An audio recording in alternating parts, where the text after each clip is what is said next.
দেখে নেব খেলার সময় শিরোনাম। আমরা দুজনই নতুন ডিরেক্টর, আমরা ম্যাক্সিমাম কাজ দুজনই করার চেষ্টা করেছি। সেই ক্ষেত্রে মধ্যে কিছু কমিউনিকেশন গ্যাপ হয়েছে, তার সাথে আমার মনে হয় জিনিসটা সলভ হয়ে যাবে। একজন মানুষ কোনো অপমানিত করা হয় তার জন্য নাজমুল আবেদিনের সঙ্গে ভুল বোঝাবুঝির অবসান হয়েছে দাবি বিসিবি সভাপতি ফারুক আহমেদের। দ্বন্দ্বের কথা গণমাধ্যমে এলেও সিলেটে প্রসঙ্গ এড়িয়ে গেলেন ফাহিম।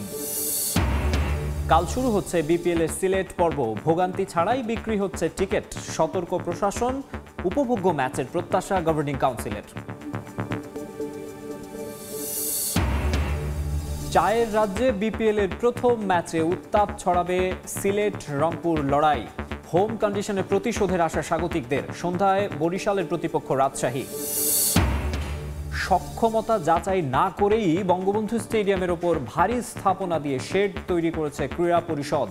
বারবার চাওয়ার পরও দিতে পারেনি নকশা। ভয়াবহ বিপর্যয়ের শঙ্কা।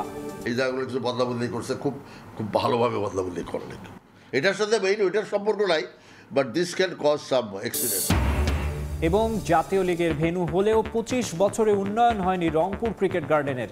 সংস্কার ও রক্ষণাবেক্ষণের অভাবে ধ্বংসস্তূপে পরিণত পঞ্চগড়ের 3 স্টেডিয়াম। খেলোয়াড়দের ক্ষোভ।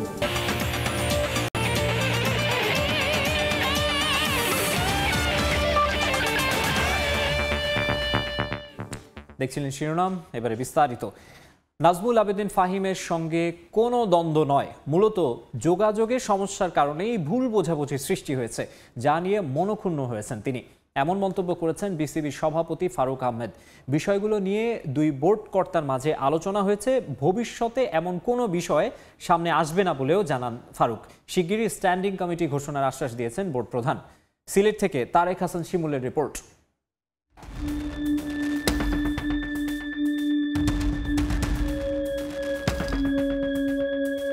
সাকিব তামিমের পর নতুন নাটক ক্রিকেট বোর্ডে।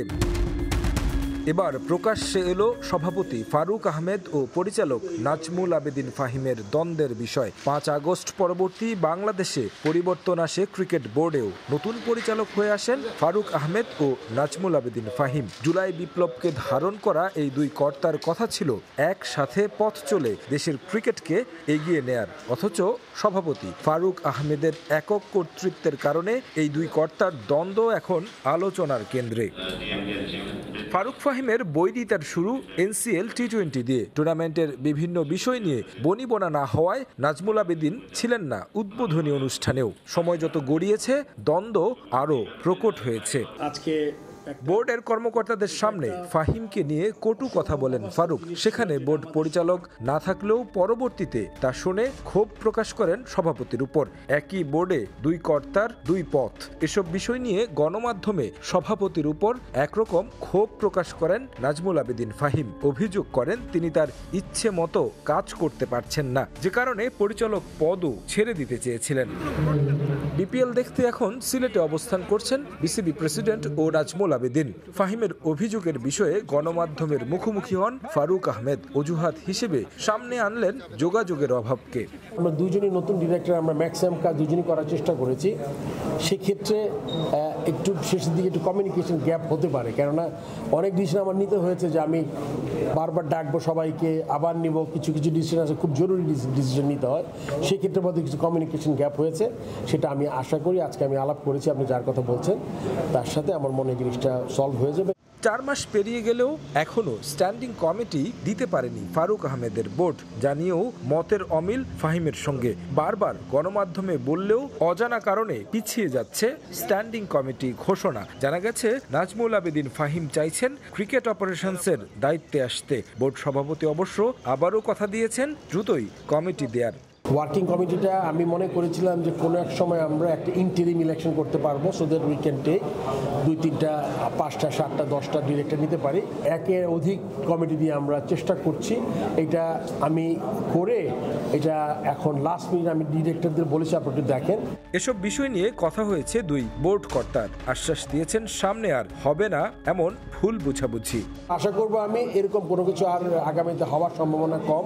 তারপর ছোটোখাটো একটু ডিসস্যাটিসফ্যাকশন থাকবে, বাট এটা আমরা যতটুকু পারি কোনো মেজর ইস্যু না হলে আমরা ঠিক করে ফেলতে পারবো। এদিকে গণমাধ্যমে আগে স্বীকার করলেও বিসিবি সভাপতি ফারুক আহমেদের সঙ্গে দ্বন্দ্বের প্রসঙ্গে সিলেটে সাংবাদিকরা প্রশ্ন করলে সেটা এড়িয়ে গেছেন নাজমুল আবেদিন ফাহিম। কেবল মাঠের খেলা সম্পর্কিত বিষয় নিয়েই কথা বলেছেন বিপিএল গভর্নিং কাউন্সিলের সদস্য সচিব। তিনি বলেন, ঢাকা পর্বের মতো সিলেট চট্টগ্রামেও উপভোগ্য ম্যাচের প্রত্যাশা করছেন। যদি একজন মানুষ কোনো অপমানিত করা হয় তার জন্য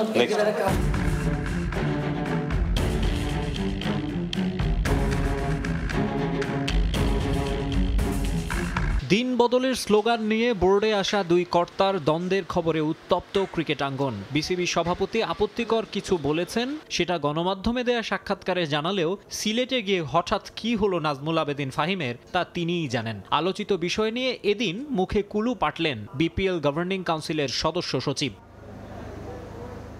সিলেটে বিপিএল এর উন্মাদনা একটু বেশিই দেখা যায়। লাক্কাতুরার উইকেটের রান হয়, দর্শকরা উপভোগ করেন। এবারও তেমনটাই আশা করছেন নীতি নির্ধারকরা। উইকেটে রান না হওয়ার কোনো কারণ নেই। বেসিক্যালি আমরা ন্যাশনাল টি-20 দেখেছি, এনসিএল টি-20 খেলা দেখেছি, এখানে রান হয়েছে। মিরপুরে আমরা দেখেছি কিন্তু শৈত্যপ্রবাহ চলছিল, রোদ ছিল না। সো ওইখানে একটা চ্যালেঞ্জ ছিল যে উইকেটটা কেমন বিহেভ করে। ফর্চুনেটলি খুব ভালো বিহেভ করেছে।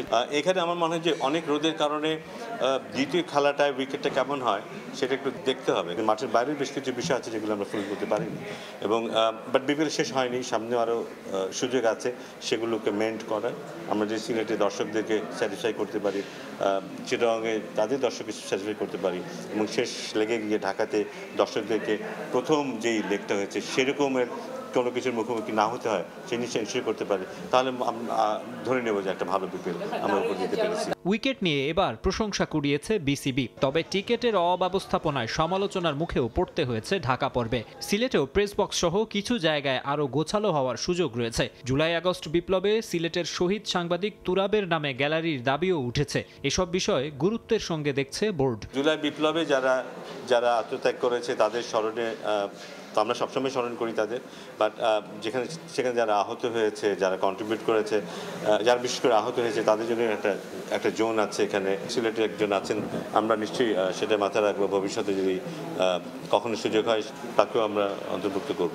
লাক্কাতুরার স্পোর্টিং পিচে দেশি ক্রিকেটারদের কাছ থেকে আরও ভালো পারফরমেন্সের আশায় বোর্ড। মাকসুম আলম খান, সময় সংবাদ। চায়ের দেশে বিপিএল উৎসব। প্রথম ম্যাচের জন্য প্রস্তুতি সেরে নিয়েছে সিলেট স্ট্রাইকার্স ও রংপুর রাইডার্স। চলতি আসরে মিরপুরে মুখোমুখি দেখায় জয় পেয়েছিল রংপুর। এবার হোম ভেন্যুতে প্রতিশোধের লক্ষ্য সিলেট দলের। লাক্কাতুরায় ম্যাচ শুরু হবে দুপুর 1:30টায়। দিগেন সিংহের ক্যামেরায় জয়ন্ত কুমারের ম্যাচ প্রিভিউ। 31st নাইটের হারের হতাশা ভোলার কথা নয় সিলেট স্ট্রাইকার্সের। এবারের বিপিএলে ওই একটা ম্যাচই খেলেছে তারা। মিরপুরে রংপুর রাইডার্সের বিপক্ষে সে ম্যাচে হেরেছে 34 রানে। ক্যালেন্ডারের পাতা পরিবর্তন হয়েছে, ভেন্যু এবার ভিন্ন।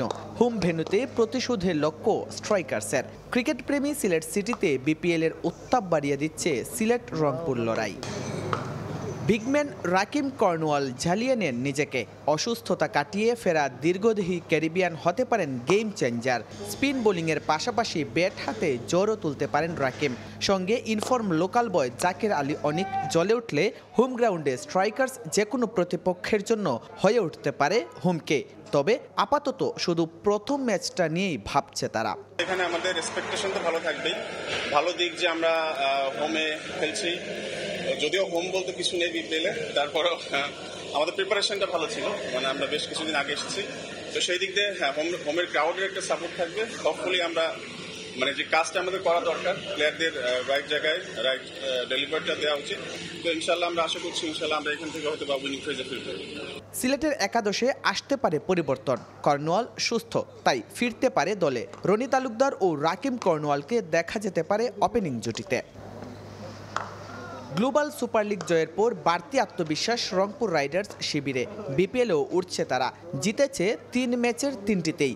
সেই ধারাবাহিকতা বজায় রাখতে চায় সোহানের দল।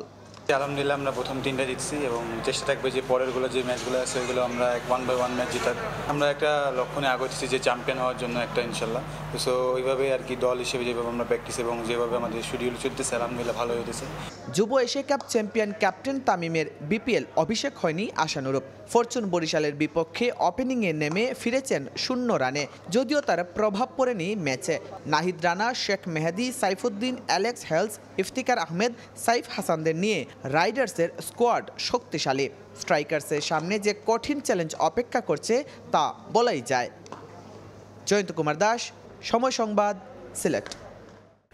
এদিকে দিনের দ্বিতীয় ম্যাচে দুর্বার রাজশাহীর বিপক্ষে লড়বে ফরচুন বরিশাল। জয় দিয়েই সিলেট পর্ব শুরু করতে চায় তামিম ইকবালের দল। আর পয়েন্ট টেবিলে নিজেদের অবস্থান শক্ত করতে ঘুরে দাঁড়ানোর প্রত্যাশা রাজশাহীর। সিলেট আন্তর্জাতিক ক্রিকেট স্টেডিয়ামে ম্যাচ শুরু হবে সন্ধ্যা 6:30টায়। ঢাকা পর্বের প্রথম ম্যাচে দুর্বার রাজশাহীকে হারিয়ে বিপিএল শুরু করেছিল ফরচুন বরিশাল। এবার সিলেট পর্বেও বরিশালের শুরুটা হতে যাচ্ছে রাজশাহীর বিপক্ষে ম্যাচ দিয়ে। ঢাকা পর্বের শুরুটা দারুণ হলেও শেষ ম্যাচে রংপুর রাইডার্সের বিপক্ষে বড় ব্যবধানে হেরেছিল তামিমের দল। কাগজে কলমে শক্তিশালী হলেও শেষ ম্যাচে নিজেদের প্রমাণ দিতে ব্যর্থ ফরচুন। তাই তো এবার সিলেট পর্বে কোনো ভুল করতে চায় না বরিশাল। এবারের বিপিএল মাত্র শুরু হয়েছে, আমাদের মাত্র 2 ম্যাচ শেষ হয়েছে। চিন্তার কোনো কারণ দেখছি না। এখন যার যার কাজে ফোকাস দিতে হবে। উইকেট ভালো মনে হয়েছে, বাউন্সও অনেক থাকবে। সিলেটে আমার প্রথম অভিজ্ঞতা এটা। এই কন্ডিশনের সঙ্গে যত তাড়াতাড়ি সম্ভব মানিয়ে নিতে হবে। টপ অর্ডার নিয়ে কিছুটা দুশ্চিন্তা বরিশালের। 2 ম্যাচে দলকে ভালো রান উপহার দিতে পারেনি তামিম কাইলমায়ার্সরা। তাই তো এই ম্যাচে রানের খোঁজে থাকবে ফরচুন টপ অর্ডার। এদিকে 3 ম্যাচের 2 ম্যাচে হেরে কিছুটা ব্যাকফুটে দুর্বার রাজশাহী। দল ছন্দে না থাকলেও ব্যাটে বলে নিজেদের ব্যক্তিগত পারফরমেন্স দিয়ে নজর কাটছেন অনেকেই। ব্যাটিং পারফরমেন্স দিয়ে বাজিমাত করছেন এনামুল হক বিজয় এবং ইয়াসির আলী রাব্বি। 3 ম্যাচে 146 রান নিয়ে সর্বোচ্চ রান সংগ্রাহকের লড়াইয়ে এগিয়ে বিজয়। শুধু ব্যাটিংয়েই নয়, বোলিংয়েও উত্তাপ ছড়াচ্ছেন তাসকিন আহমেদ। 12 উইকেট নিয়ে তিনিও দখল করে রেখেছেন সর্বোচ্চ উইকেট শিকারীর জায়গা। এবার সিলেট পর্বে নতুন প্রত্যয়ে শুরু করতে চায় রাজশাহীও। রিফাতুল ইসলাম মিরন, সময় সংবাদ। কোনো বিশৃঙ্খলা ছাড়াই সিলেটে বিক্রি হয়েছে বিপিএল এর টিকিট। ম্যাচের টিকিট সংগ্রহে তেমন ভোগান্তি পোহাতে হয়নি দর্শকদের। বিশৃঙ্খলা এড়াতে প্রশাসনও ছিল সতর্ক অবস্থানে। দিগেন সিংহের ছবিতে জয়ন্ত কুমার দাসের আরও একটি রিপোর্ট। ঢাকা পর্ব শেষ করে বাংলাদেশ প্রিমিয়ার লিগ এখন সিলেটে। কয়েক ঘন্টার অপেক্ষা, এরপরই শুরু হবে বিপিএল এর সিলেট পর্ব। লাক্কাতুরায় এবার হবে মোট 12টি ম্যাচ। সিলেট পর্বের প্রথম দিনের ম্যাচ দেখতে সকাল থেকেই টিকিট সংগ্রহ করেছেন ক্রিকেট প্রেমীরা। সিলেট জেলা স্টেডিয়ামের পাশে কাজী নজরুল অডিটোরিয়াম টিকিট কাউন্টারের বুথ, সিলেট আন্তর্জাতিক ক্রিকেট স্টেডিয়ামের প্রধান ফটকের সামনে ও মধুমতি ব্যাংকের আম্বরখানা শাখায় টিকিট বিক্রি হয় সকাল থেকে। তবে ঢাকার উল্টো চিত্র সিলেটে। নেই দর্শকের দীর্ঘ লাইন, নেই হট্টগোল। ভোগান্তি ছাড়া টিকিট পেয়ে খুশি দর্শকরা। একই সঙ্গে সিলেট স্ট্রাইকার্স ও বিগম্যান কর্নওয়ালকে নিয়েও প্রত্যাশার কথা জানান সমর্থকরা। আমি 6 তারিখে টিকিট কিনলাম 2টা, তো বেশি করে আমি 2-3 মিনিট দাঁড়িয়েছি, টিকিট পেয়ে গেলাম। সিলেটও এবার উন্নত মানের প্লেয়ার আছে রাকিম কর্নেল। আশা করি যে ওটা সোয়ে আম্বরখানার বন্ধু ভাই পড়বো, ওটা আশা করি। তাই একটা ছক্কা মারবো, আমরা জিন্দাবাজার পয়েন্ট হয়ে বল করবো। সিলেট অবশ্যই জিতবে আর এই কাপ নিবে সিলেট এবারেই। সোয়ে তো খোয়া যায় না, আমার বাসাতে পড়তে পারে। আমার বাসা হইলো টিকিট স্টেডিয়ামের সামনে। আশা করা আমার বাসা সাধু হইয়া পড়তো। টিকিট খুব ভোগান্তি ছাড়া পাইছি, ভালো লাগে। গত বছর খুব বেশি ভোগান্তিছে, আর আজকেও আইছি 5টার সময় আইছি সকালে। এরকম সুযোগ সুবিধা ভাবে আমরা আর কোনো সময় টিকিট লইতাম পারছি না। ফার্স্ট টাইম মানে এরকম ভাবে টিকিট নিছি। নির্ধারিত বুথে সুশৃঙ্খল ভাবে চলছে টিকিট বিক্রি। এরপরও সতর্ক অবস্থানে আছে প্রশাসন। আমরা অবশ্যই কঠোর অবস্থানে আছি। আমাদের ঊর্ধ্বতন কর্তৃপক্ষ আমাদেরকে নির্দেশনা অনুযায়ী আমরা কাজ করব। ইনশাল্লাহ কোনো সমস্যা হবে না আমাদের সিলেটে আসলে খুব ভালোভাবেই আর কি সাড়া পাচ্ছি। আমরা গতকাল থেকে আমরা এই কাউন্টার মানে লাক্কাতুরার কাউন্টারটা ওপেন করেছি, আর আজকে আমরা শহরে 2টা কাউন্টার খুলেছি এক সুন্দর পরিবেশে এবং কোনো বিশৃঙ্খলাহীনভাবেই আপনার টিকিটটা সেল হচ্ছে এবং আমরা আশাবাদী যে এই সেলটা আরো ডে বাই ডে বাড়বে। সিলেটে বিপিএল টিকিটের সর্বনিম্ন মূল্য 150 টাকা এবং সর্বোচ্চ 2000 টাকা। কোনো প্রকার ভোগান্তি ছাড়াই টিকিট কিনতে পেরে খুশি ক্রীড়ামোদীরা। অন্যদিকে দর্শক মেরমেরা নয়, গ্যালারি ভর্তি দর্শক পূর্ণ হয়ে জমবে সিলেট পর্বের বিপিএল আসর, এমনটাই প্রত্যাশা আয়োজকদের। জয়ন্ত কুমার দাস, সময় সংবাদ, সিলেট। ঢাকা পর্বের ব্যর্থতা ভুলে সিলেটে ঘুরে দাঁড়ানোর প্রত্যাশা ঢাকা ক্যাপিটালসের। এবার দলের সঙ্গে যোগ দিলেন ফ্র্যাঞ্চাইজিটির মেন্টর ও পাকিস্তানের সাবেক তারকা স্পিনার সাঈদ আজমল। নিজের খেলোয়াড়ি জীবনের অভিজ্ঞতা দলের স্পিনারদের জন্য বড় ভূমিকা পালন করবে বলে মনে করেন আজমল। একটা জয়ই দলের মোমেন্টাম ঘুরিয়ে দিতে পারে বলেও মন্তব্য করেন তিনি। শুধু তাই নয়, ঢাকায় পা রেখেই বাংলাদেশকে প্রশংসায় ভাসিয়েছেন সাঈদ। কখনো ফ্র্যাঞ্চাইজিটির ক্রিকেটার হয়ে, কখনো আবার দলের মেন্টরের দায়িত্বে। ঢাকার ফ্র্যাঞ্চাইজিটির সঙ্গে পাকিস্তানের সাবেক ক্রিকেটার সাঈদ আজমলের সম্পর্কটা বেশ গভীর। আগে বিপিএলে ঢাকার হয়ে বল হাতে ঝড় তুললেও এবার দলের মেন্টরের ভূমিকায় কাজ করতে ঢাকায় পা রাখলেন পাকিস্তানের সাবেক এই তারকা ক্রিকেটার। ঘটা করে দেশের তারকাদের পারফরমেন্সে থিম সং প্রকাশ, বিদেশি খেলোয়াড়দের অন্তর্ভুক্তি, কোনো কিছুই মাঠের পারফরমেন্সকে পরিবর্তন করতে পারছে না। বিপিএল এর শুরু থেকেই বেহাল দশা ঢাকা ক্যাপিটালসের। ঢাকা পর্বে দলটার হতশ্রী পারফরমেন্স হতাশ করেছে ক্যাপিটালস প্রেমীদের। টুর্নামেন্টের উদ্বোধনী দিনে রংপুর রাইডার্সের বিপক্ষে হার, এরপর দুর্বার রাজশাহী আর খুলনা টাইগার্সের বিপক্ষে হারের ক্ষতসঙ্গী করেই মাঠ ছাড়ে দলটা। অধিনায়ক থিসারা পেরেরার 60 বলে 103 রানের অপরাজিত ইনিংসও খুলনা টাইগার্সের বিপক্ষে ম্যাচ জয়ে রাখতে পারেনি কোনো ভূমিকা। তবে সিলেট পর্বে এবার হারের বৃত্ত থেকে ঘুরে দাঁড়ানোর লক্ষ্য দলটার, যেখানে ক্রিকেটারদের পরামর্শ দিয়ে বড় ভূমিকা পালন করবেন সাঈদ আজমল। সিলেট পর্বে আর কোনো ভুল নয়, পাকিস্তানের সাবেক এই তারকা স্পিনারের পরামর্শে জয় তুলে নেবে সিলেট বলে প্রত্যাশা খোদ সাঈদ আজমলের। ढाका को ज्वाइन किया है तो इससे मैं पहले भी खेल चुका हूँ, तो बड़ा अच्छा लगा यहाँ पे एज ए मेंटोर इनको ज्वाइन करना। कम्युनिकेशन का कोई मसला नहीं है यहाँ पे, और बड़े अच्छे हैं, सारे हेल्पफुल हैं। कोच, हेड कोच बड़ा ज़बरदस्त है। जैसे ही जीत का मोमेंटम हम स्टार्ट करेंगे, मुझे उम्मीद है कि हमारी टीम ऑल बेहतर हो जाएगी। ओवरसीज़ प्लेयर वो भी आने हैं, मे भी 1-2 दिन में आ जाएं। बांग्लादेश तो सिमिलर पिचेस है पाकिस्तान जैसी, और हमेशा मैं यहाँ पे इंजॉय किया है और हमेशा अच्छी क्रिकेट खेली है। और मैं जो अच्छी क्रिकेट खेली हुई है मैंने उसका पॉजिटिव माइंड इन यंगस्टर में कन्वर्ट कर रहा हूँ, ताकि आने वाले टाइम में बांग्लादेश के जो यंग प्लेयर हैं, स्पेशली स्पिनर, वो आके परफॉर्म करें। এদিকে বাংলাদেশ নিয়ে স্মৃতি রোমন্থনও করেছেন ঢাকা ক্যাপিটালসের মেন্টর সাঈদ আজমল। বাঙালিদের ভালোবাসায় তিনি মুগ্ধ বলেও মন্তব্য করেন। एक्चुअली मैं पहले बीपीएल खेलता रहा हूँ, और यहाँ बांग्लादेश में मैंने बहुत सारी क्रिकेट खेली है। 2 वर्ल्ड कप भी खेले हैं मैंने यहाँ का, 2011 और 14 के वर्ल्ड कप भी यहाँ खेला है, एशिया कप खेला है। तो जब भी मैं यहाँ पे आता हूँ इंजॉय तो करता हूँ। यहाँ पे बहुत मोहब्बत मिलती है, क्राउड बड़ा हेल्पफुल है। बाहर जाते हैं तो बहुत सारे वार्म पिक्चर बनाना चाहती है, तो इंजॉय करते हैं यहाँ पे हमेशा भी। মাঠে পারফরমেন্সের পরিবর্তন আনতে ভিন্ন সব পরিকল্পনা আনছেন ঢাকা ক্যাপিটালসের মেন্টর ও পাকিস্তানের সাবেক তারকা স্পিনার সাঈদ আজমল। তাজিন খন্দকার, সময় সংবাদ। নতুন করে লোড ক্যালকুলেশন না করেই 70 বছরের পুরানো বঙ্গবন্ধু স্টেডিয়ামের ওপর ভারী স্থাপনা দিয়ে শেড তৈরি করছে জাতীয় ক্রীড়া পরিষদ। বারবার চাওয়ার পরও স্টেডিয়ামটির স্ট্রাকচারাল ডিজাইন দিতে পারেনি এনএসসি। যে প্রতিষ্ঠান ছাউনির নকশা করেছে তারাও দিয়েছে বিভ্রান্তিকর তথ্য। ইচ্ছে মতো কাঠামো সংযোজন কিংবা পরিবর্তনে শঙ্কা রয়েছে ভয়াবহ বিপর্যয়ের। এস এম ইকবালের রিপোর্ট।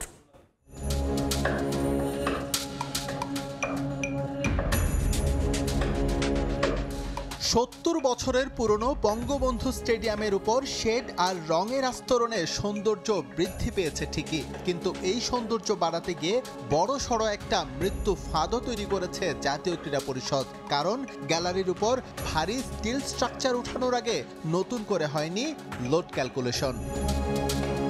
নির্মাণের 41 বছর পর 1996 সালে প্রথমবারের মতো এই স্টেডিয়াম নিয়ে মাথা ঘামায় বুয়েট প্রতিনিধি দল। তাদের গবেষণায় উঠে আসে স্টেডিয়ামটির রুগ্ন দশা। তারও প্রায় 2 যুগ পর এটি সংস্কারের উদ্যোগ নেয় ক্রীড়া পরিষদ। শুধুমাত্র সেই সংস্কারের উপর ভিত্তি করেই কোনো স্টাডি ছাড়া স্থাপনাটির উপর চাপানো হচ্ছে এবার হাজার হাজার টনের লোহা লক্করের বোঝা।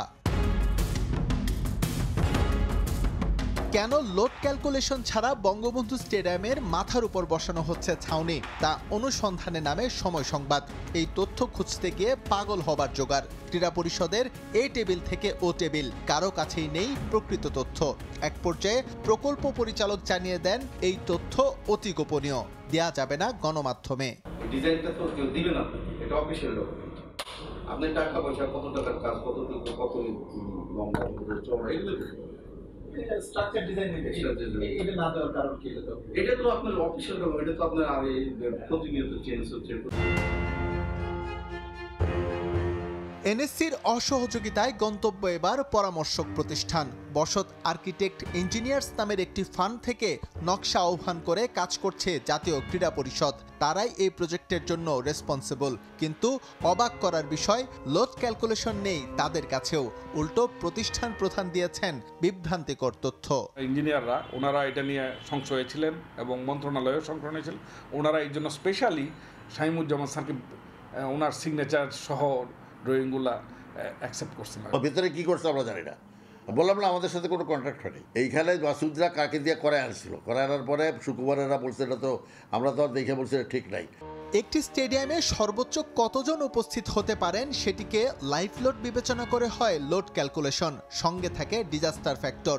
পাকিস্তান আমলে যখন এটি নির্মিত হয় তখন কতটা গুরুত্ব পেয়েছিল এই বিষয় তা প্রশ্নবিদ্ধ। তার চেয়েও বড় বিষয় ক্রীড়া পরিষদের নথিতে নেই সেই তথ্য উপাত্ত। তাই ইচ্ছে মতো কাঠামো সংযোজন কিংবা পরিবর্তনে এটি যে সত্যিই মৃত্যু ফাঁদে পরিণত হয়েছে তা নিয়ে শঙ্কায় খোদ বুয়েট অধ্যাপক। গ্যালারির ওখানে কিছু যেখানে একটা পাশে একটা এই পূব দিকে একটা লিফট আছে না, লিফট দিয়ে যে কোনো একটা এই জায়গাগুলো কিছু বদলাবদলি করছে, খুব খুব ভালোভাবে বদলাবদলি করলেন। এটার সাথে মেইন ওইটার সম্পর্ক নাই, but this can cause some accident. 1955 সালে নির্মিত স্টেডিয়ামটি দাঁড়িয়ে আছে 307টি শেয়ার ওয়ালের উপর। রেট্রোফিটিং করে এর উপরের চিত্র বদলানো সম্ভব হলেও ভেতরের চিত্র কি, এর জবাব নেই কারো কাছেই। এস এম ইকবাল, সময় সংবাদ, ঢাকা। জাতীয় ক্রিকেট লিগের ভেন্যু হলেও গেল 25 বছরে কোনো ধরনের সুযোগ সুবিধা নিশ্চিত করা হয়নি রংপুর ক্রিকেট গার্ডেনের। বোর্ড পরিচালকরা বারবার আশার বাণী শোনালেও বাস্তবায়ন হয়নি কিছুই। গেল 15 বছরে জেলা ক্রীড়া সংস্থার সাধারণ সম্পাদক আনোয়ারুল ইসলাম টুর্নামেন্ট আয়োজন সহ বিভিন্ন আশ্বাস দিলেও নিজের আখের গুছিয়েছেন বলে অভিযোগ খেলোয়াড় এবং ক্রীড়া সংগঠকদের। তারিকুল ইসলামের ক্যামেরায় বিস্তারিত রেদওয়ান হিমেলের রিপোর্টে। রংপুরের ক্রিকেটের যতটুকু অর্জন তা এই ক্রিকেট গার্ডেনকে ঘিরেই। এ মাঠ থেকে উঠে এসেছে আন্তর্জাতিক মানের ক্রিকেটার, কিন্তু বছরের পর বছর অবহেলায় পড়ে আছে ভেন্যুটি। ভালো wicket, dressing room, indoor gym সহ নেই অনুশীলনের উন্নত সুযোগ সুবিধা। 30 লাখ টাকা ব্যয়ে শুধুমাত্র ফেন্সিংয়ের কাজেই সীমাবদ্ধ ছিল এই মাঠটির উন্নয়ন। 2020 সালে ক্রিকেট একাডেমিগুলোর জন্য অফিস ও অন্যান্য অবকাঠামো গড়ে তুলতে অবৈধ স্থাপনা উচ্ছেদ করা হলেও সেখানে কর্তা ব্যক্তিরা করেছেন মেলা বাণিজ্য। বিগত 15 বছরে এই ক্রিকেট গার্ডেনে বাউন্ডারি ওয়াল ঘেরা ছাড়া আর কোনো অবকাঠামোর কোনো কিছুই উন্নতি হয়নি। যাদের দায়িত্বে ছিল তারা তাদের দায়িত্ব সুষ্ঠুভাবে পালন করে নাই। ক্রিকেটের স্বার্থ তাদের কাছে কখনো প্রাধান্য পায়নি। গেল 15 বছরে জেলা ক্রীড়া সংস্থার সাধারণ সম্পাদক আনোয়ারুল ইসলাম ক্রিকেট টুর্নামেন্ট আয়োজন সহ নানা আশ্বাস দিলেও কিছুই বাস্তবায়ন করেননি বলে অভিযোগ ক্রীড়া সংগঠকদের। রংপুরে সে ধরনের কোনো ক্রিকেট লিগের আয়োজন হয়নি। কেন যে হয়নি? উনি বলে যে না, ওই কেউ খেলতে চায় না, কোনো ক্লাব খেলতে চায় না। তো ক্লাব খেলতে না চাইলে উনি ওটার প্রতি অ্যাকশন নিতে পারতেন, যে কেন নেন নেই সেটা উনি ভালো জানেন। বিগত সময়ে যে ক্রিকেট স্টেডিয়ামটা নিয়ে যেটা করছে, এটা তো আসলে উনি রংপুরের মানুষ হিসেবে করে নাই। এটাকে পশু সমতুল্য বললেও কোনো খারাপ হবে না এবং তার শাস্তি হওয়া দরকার।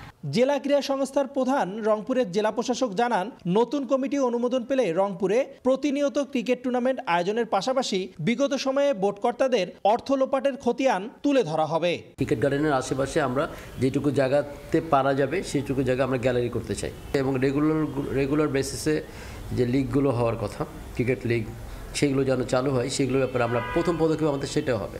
1999 সালে জাতীয় লিগের ভেন্যু হিসেবে নির্বাচিত হয় রংপুর ক্রিকেট গার্ডেন। 2012 সালে রংপুর বিভাগ ক্রিকেট দল পুনর্গঠিত হলে স্টেডিয়ামটি তাদের হোম গ্রাউন্ড হিসেবে ব্যবহারের জন্য সংস্কার করা হয়। এ মাঠে 2012 সালে রংপুর বিভাগ দলের 3টি প্রথম শ্রেণীর ম্যাচ অনুষ্ঠিত হয়। নাসির, শুভ, আরিফুল সহ জাতীয় ও আন্তর্জাতিক পর্যায়ের অসংখ্য ক্রিকেটারের আতুরভূমি রংপুরের এই ক্রিকেট গার্ডেন। বৈষম্যহীন বাংলাদেশে যা একদিন গড়ে উঠবে প্রতিষ্ঠান হিসেবে, এটাই প্রত্যাশা সকলের। রংপুরের ক্রিকেট গার্ডেন থেকে রেদওয়ান হিমেল, সময় সংবাদ। দেখভাল এবং সংস্কারের অভাবে ধ্বংসস্তূপে পরিণত হয়েছে পঞ্চগড় সদর, তেঁতুলিয়া ও দেবীগঞ্জ উপজেলার শেখ রাসেল মিনি স্টেডিয়াম। অপরিকল্পিত বাস্তবায়ন ও রক্ষণাবেক্ষণের অভাবে অবহেলায় পড়ে রয়েছে স্থাপনাগুলো। স্টেডিয়ামগুলোতে খেলা না হওয়া সহ আছে নানা অভিযোগ। মনিরুল ইসলামের তোলা ছবিতে সোহাগ হায়দারের রিপোর্ট। পঞ্চগড়ের তেঁতুলিয়ার শেখ রাসেল মিনি স্টেডিয়াম নান্দনিকভাবে তৈরি করা হলেও গণ অভ্যুত্থানের পর বিক্ষুব্ধদের হামলায় এখন প্রায় অচল। যে মাঠে খেলাধুলা হওয়ার কথা সেখানে ভুতুড়ে পরিবেশ। অভিযোগ আছে স্টেডিয়াম নির্মাণের সময় হচ্ছে দুর্নীতি, ছিল নানা অনিয়ম। বিকালে মাঝে মধ্যে খেলতে আসি, এখানে খেলোয়াড়ের থেকে গরু ছাগলের সংখ্যা বেশি।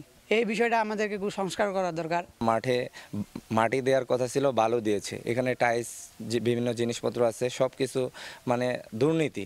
এখনই মানে 2 মাস 3 মাস যাইতে না যাইতেই সবকিছু উঠে যাচ্ছে। একই অবস্থা পঞ্চগড় সদরের লাঠুয়াপাড়া এলাকার করতোয়া ও চাওয়াই নদীর কোল ঘেঁষা মিনি স্টেডিয়ামটির। যাতায়াতের রাস্তা না থাকায় মাঠমুখী হচ্ছে না খেলোয়াড়েরা। দেখভালের অভাবে সন্ধ্যার পর যা পরিণত হয় মাদকাসক্তদের আড্ডাখানায়। ওই স্টেডিয়ামে এই রাস্তা দিয়ে যাতায়াত করতে হয়, রাস্তার অনেক খারাপ অবস্থা, আর তেমন লোকজন এই রাস্তা দিয়ে আসে না। স্টেডিয়াম হয়েছে এমন জায়গায় এখানে কেউ খেলতেও আসে না। প্রথম পর্যায়ে দেবীগঞ্জ উপজেলা শেখ রাসেল মিনি স্টেডিয়ামটি নির্মাণ হলেও রয়েছে নানা অভিযোগ। স্টেডিয়ামটির নকশায় গ্যালারি সহ ভবন থাকলেও তা নির্মাণ না করেই বুঝিয়ে দেয়া হয় প্রকল্প। শেখ রাসেল মিনি স্টেডিয়াম মাঠ হওয়ার পরে যে অবস্থা, আগেও সেই অবস্থায়। এখানে আমরা সেরকম সুযোগ সুবিধা পাচ্ছি না। আমরা একজন খেলোয়াড় হিসেবে আমাদের যতটুকু দরকার ততটুকু আমরা পাচ্ছি না। ক্রিকেট, ফুটবল যা হচ্ছে ব্যক্তিগত উদ্যোগে হচ্ছে, কিন্তু সরকারি উদ্যোগে, ক্রীড়া সংস্থার উদ্যোগে কোনো কিছু আমরা লক্ষ্য করি নাই গত 2.5-3 বছরে। কেন সরকারি স্থাপনার এমন অযত্ন অবহেলা? এমন প্রশ্নে বিগত সরকার ও ক্রীড়া সংশ্লিষ্টদের দায়ী করেন অন্তর্বর্তী সরকারের এই উপদেষ্টা। বিগত ফ্যাসিবাদী সরকারের সময়ে বিভিন্ন রাজনৈতিক লোক দিয়ে ক্রীড়া সংস্থাগুলো ভরা থাকতো, যে কারণে সঠিকভাবে খেলাধুলা হতো না এবং পরিচর্যা ম্যানেজমেন্টটা হতো না। আশা করি নতুন কমিটি হওয়ার পরে তারা দায়িত্ব গ্রহণ করলে স্টেডিয়ামগুলোর সংস্কার, ম্যানেজমেন্ট এবং সেখানে নিয়মিত খেলাধুলা আয়োজন করা, এবং আমরা ফেডারেশনগুলোকেও বলেছি যে প্রান্তিক পর্যায়ে স্পোর্টসগুলোকে নিয়ে যাওয়ার জন্য। প্রথম ধাপে পঞ্চগড়ের দেবীগঞ্জে নির্মাণ হয় শেখ রাসেল মিনি স্টেডিয়াম, আর দ্বিতীয় ধাপে প্রায় 20 কোটি টাকা ব্যয়ে এক প্রজেক্টে ঠাকুরগাঁয়ের দুটির সঙ্গে পঞ্চগড় সদর ও তেঁতুলিয়া শেখ রাসেল মিনি স্টেডিয়াম নির্মাণ করে জাতীয় ক্রীড়া পরিষদ। সোহাগ হায়দার, সময় সংবাদ, Panchagarh. Pakistan super league PSL এর ড্রাফটের বিদেশি ক্রিকেটারদের তালিকা প্রকাশ করেছে PCB, যেখানে জায়গা পেয়েছেন 8 বাংলাদেশি। প্লাটিনাম ও ডায়মন্ড ক্যাটাগরিতে থাকা টাইগার ক্রিকেটাররা হলেন সাকিব, মোস্তাফিজ মাহমুদুল্লাহ, তাসকিন, হাসান মাহমুদ, তানজিম সাকিব, তাওহিদ হৃদয় আর রিশাদ হোসেন। এবারের ড্রাফটে 19 দেশের 510 ক্রিকেটার নাম নিবন্ধন করেছেন।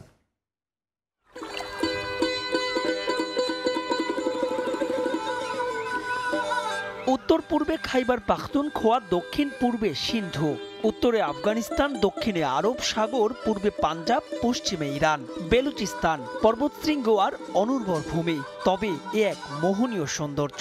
বেলুচিস্তানের বন্দর নগরী গোয়াদার শনিবার মুখরিত হবে ভিন্ন এক কারণে। লাহোর, ইসলামাবাদ কিংবা দুবাই নয়, এবার এখানে প্রথমবারের মতো অনুষ্ঠিত হবে PSL এর খেলোয়াড় কেনার হাঁকডাক। নানা কারণে এবারের PSL এর ড্রাফট গুরুত্বপূর্ণ, বিশেষ করে IPL এ উপেক্ষিতদের কাছে। তাই তো এই ড্রাফটে নাম দিয়েছেন 19 দেশের 510 ক্রিকেটার, যেখানে আছেন ডেভিড ওয়ার্নার, প্রেসলিন, সাউদি, মিচেল, রেজা হেন্ড্রিক্সের মতন ক্রিকেটাররা। দীর্ঘ সময় পর এবারই প্রথম IPL এ দল পাননি কোনো বাংলাদেশি। তবে PSL এ খুঁজতে পারে সেই আক্ষেপ। নিলামে উঠছেন 8 টাইগার ক্রিকেটার। সাকিব, মোস্তাফিজ, রিয়াদরা এর আগেও খেলেছেন পাকিস্তান সুপার লিগে। এই তালিকায় আরও আছেন তাসকিন, হাসান মাহমুদ, তানজিম সাকিব, তাওহিদ হৃদয় আর রিশাদ হোসেনরা। জানা গেছেন যাদের সবাই আছেন শীর্ষ 2 ক্যাটাগরি অর্থাৎ প্লাটিনাম আর ডায়মন্ডে। এবার বাংলাদেশি ক্রিকেটারদের নিয়ে বেশ ভালোই আগ্রহ আছে পাকিস্তানের ফ্র্যাঞ্চাইজিগুলোর। দেশটির একাধিক সংবাদ মাধ্যমের দাবি, এই 8 জনের মধ্যে দল পাবেন প্রায় অধিকাংশরাই। PSL কর্তৃপক্ষ জোরসে প্রচারণা চালাচ্ছেন টাইগার ক্রিকেটারদের নিয়ে। PSL এর এবছরের নিয়মে ড্রাফটের আগে এক ফ্র্যাঞ্চাইজি সর্বোচ্চ 8 ক্রিকেটার ধরে রাখতে পারে। বর্তমান চ্যাম্পিয়ন ইসলামাবাদ ইউনাইটেড, লাহোর কালান্দার্স আর কোয়াটা গ্ল্যাডিয়েটর্স 8 জন করে খেলোয়াড় ধরে রেখেছে। বাকি 3 ফ্র্যাঞ্চাইজি অর্থাৎ করাচি কিংস, মুলতান সুলতানস আর পেশোয়ার জালমি ধরে রেখেছে 7 জন করে। PSL সাধারণত ফেব্রুয়ারি মার্চে হয়, কিন্তু চ্যাম্পিয়ন্স ট্রফির কারণে এবার তা পিছিয়ে গেছে 8 এপ্রিল থেকে 19 মেতে। আবার যে সময় চলবে IPL এর 18তম আসরও। তাই তো ইগল লড়াই, সঙ্গে টক্কর হবে 2 দেশের সেরা 2 ফ্র্যাঞ্চাইজি লিগেরও। মাহবুব রিমন, সময় সংবাদ। এবার নারী ফুটবল লিগেও পেশাদারিত্ব আনতে চায় বাংলাদেশ ফুটবল ফেডারেশন। ফিফার গাইডলাইন মেনে 6 মাসে 60 ম্যাচের লিগ আয়োজন করতে চান বাফুফে নারী উইংয়ের চেয়ারম্যান। যার জন্য দেশের শীর্ষস্থানীয় ক্লাবগুলোর সঙ্গে আলোচনা করেন তিনি। যদিও আলোচনায় ছিল না বসুন্ধরা কিংস, ঢাকা আবাহনী, মোহামেডান ও ফোর্টিস এফসির মতো বড় ক্লাবগুলো।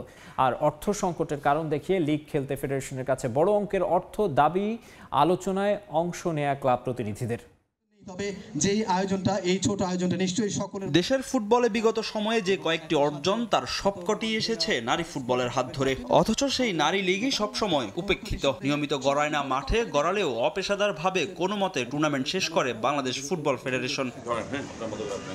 এবার সেই নারী লীগ নিয়ে বড় পরিকল্পনা বাফুফের বর্তমান কমিটির। পেশাদারিত্ব আনতে ফিফার গাইডলাইন মেনে 6 মাসে 60 ম্যাচের নারী লীগ আয়োজন করতে চান বাফুফের নারী উইংয়ের চেয়ারম্যান। আর লিগে প্রতিদ্বন্দ্বিতা বাড়াতে পুল পদ্ধতিতে খেলোয়াড় বরাদ্দের কথা জানান তিনি। আমাদেরকে 6 মাস লিগের কন্টিনিউশন রাখতে হবে এবং মিনিমাম 90টা ম্যাচ হতে হবে, ঠিক আছে? তো সেই ক্রাইটেরিয়াকে সামনে রেখেই আসলে আমরা এবছরের লিগটাকে সাজাতে চাচ্ছিলাম। যাদের টাকা আছে তারা সমস্ত প্লেয়ারদেরকে নিয়ে এক জায়গায় ডাম্প করে রাখে, অন্য ক্লাবগুলোতে খেলার সুযোগ পায় না। তো এই বছর আমরা সেটা করব না, এবছর আমরা পুল করব, আমরা পুলে যাব, কারণ আমরা তো চাই কম্পিটিটিভ ম্যাচ, কম্পিটিটিভ লিগ। যার অংশ হিসেবে দেশের শীর্ষস্থানীয় ক্লাবগুলোর সঙ্গে বসেন মাহফুজ আক্তার কিরণ। যদিও আমন্ত্রণ পত্রের জটিলতায় সেখানে ছিল না বসুন্ধরা কিংস, ফোর্টিস এফসি, ঢাকা আবাহনী ও মোহামেডানের মতো দলগুলো। আর আলোচনায় অংশ নেওয়া ক্লাবগুলোর উদ্ভট দাবি, আর্থিক সংকটের কারণে 6 মাসের লিগ খেলতে প্রতি মাসে ফেডারেশন থেকে তারা চায় 10 লাখ টাকা। খেলোয়াড় বরাদ্দে পুল পদ্ধতির বিরোধিতাও করেন তারা। প্রত্যেকটা ক্লাবে ফিনান্সিয়াল ক্রাইসিসে ভুগতেছে, সেই ক্ষেত্রে আমাদের এখানে আজকে আলোচনা হয়েছে প্রতি মাসে যদি 10 লাখ টাকা করে দেওয়া হয় ফেডারেশনের পক্ষ থেকে, সেই ক্ষেত্রে হয়তোবা লিগ চালানো সম্ভব হতে পারে, আদারওয়াইজ এটা কেউই পারবে না। মহিলা ফুটবলের কোনো সাফল্য হলে দেখা যায় অনেক লোকজনের ভিড় থাকে, অনেক ক্লাবের অনেক বড় বড় লোকজনই মহিলা ফুটবলের জন্য এগিয়ে আসেন, কিন্তু আজকের মতবিনিময়ের সময় যখন তাদেরকে দেখি না তখন নিজের কাছেই খারাপ লাগে। আমরা ব্রাদার্স ইউনিয়ন ক্লাব আমরা চাই যে আমরা ছেলেদের পাশাপাশি মেয়েদের টিম নিয়েও আমরা কাজ করতে চাই। ব্রাদার্স ইউনিয়ন ক্লাব পুলের বিপক্ষে, আমরা পুল করতে চাই না। দেশের ফুটবল প্রেক্ষাপটে আকাশ কুসুম চিন্তা ভাবনা হলেও ফিফার স্বীকৃতি পেতে সঠিক পথেই এগুচ্ছে ফেডারেশন। এখন দেখার পালা সেখানে কতটা সফল হয় বাফুফের বর্তমান কমিটি, কারণ এর আগে তোড়ঝোড় করে নারীদের ফ্র্যাঞ্চাইজি লিগ আয়োজনের কথা জানালেও সেই লিগ কখনো দেখেনি আলোর মুখ। ফাহিম ইসলাম, সময় সংবাদ, ঢাকা। আবারও দেশের খেলাধুলার প্রসঙ্গ। উৎসব মুখর পরিবেশ ও নানা আয়োজনে ঐতিহ্যবাহী নারায়ণগঞ্জ ফুটবল একাডেমির 25 বছর পূর্তি উদযাপন করা হয়েছে। নগরীর ইসদাইর এলাকার ওসমানী পৌর স্টেডিয়ামে অনূর্ধ্ব-16 ফুটবল দলের প্রীতি ম্যাচের মধ্য দিয়ে অনুষ্ঠানের সূচনা করা হয়। এ সময় অতিথি হিসেবে উপস্থিত ছিলেন নারায়ণগঞ্জ ফুটবল একাডেমির চেয়ারম্যান তাজুল ইসলাম রাজীব, একাডেমির প্রতিষ্ঠাতা কোচ খলিলুর রহমান দোলন সহ সাবেক ফুটবলাররা। কেক কেটে একাডেমির রজত জয়ন্তী উদযাপন করা হয়। নারায়ণগঞ্জ ফুটবল একাডেমি থেকে 19 জন ফুটবলার জাতীয় দলে খেলার সুযোগ পেয়েছেন। ভবিষ্যতেও এই ধারা অব্যাহত থাকবে বলে প্রত্যাশা সংশ্লিষ্টদের। এ পর্যায়ে খেলার সময় শীর্ষ সংবাদ জানিয়ে দিচ্ছে আরেকবার। নাজমুল আবেদিনের সঙ্গে ভুল বোঝাবুঝির অবসান হয়েছে দাবি বিসিবি সভাপতি ফারুক আহমেদের। দ্বন্দ্বের কথা গণমাধ্যমে এলেও সিলেটে প্রসঙ্গ এড়িয়ে গেলেন ফাহিম। শুরু হচ্ছে বিপিএল এর সিলেট পর্ব, ভোগান্তি ছাড়াই বিক্রি হচ্ছে টিকিট, সতর্ক প্রশাসন। উপভোগ্য ম্যাচের প্রত্যাশা গভর্নিং কাউন্সিলের। এবং সক্ষমতা যাচাই না করেই বঙ্গবন্ধু স্টেডিয়ামের ওপর ভারী স্থাপনা দিয়ে শেড তৈরি করছে ক্রীড়া পরিষদ। বারবার চাওয়ার পরও দিতে পারেনি নকশা, ভয়াবহ বিপর্যয়ের শঙ্কা। এই ছিল খেলার সময়ের এখনকার আয়োজনের সঙ্গেই থাকুন সময়ের।